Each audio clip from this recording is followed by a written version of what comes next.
अकोट हिवरखेड रस्त्यावरील खंडाळा फाट्यानजीक विघ्नहर्ता लॉनजवळ ट्रकने दुचाकीला धडक दिली।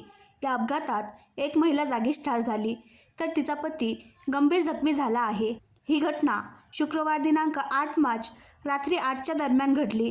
याबाबत अधिक माहिती अशी की भास्कर राऊत हे त्यांच्या पत्नी सविता राऊत यांच्यासह हिवरखेडवरून अकोटकडे दुचाकीवरून जात होते। दरम्यान पाठीमागून त्यांच्या दुचाकीला ट्रकने धडक दिली। या अपघातात सविता राऊत या जागीच ठार झाल्या तर भास्कर राऊत गंभीर जखमी झाले आहेत।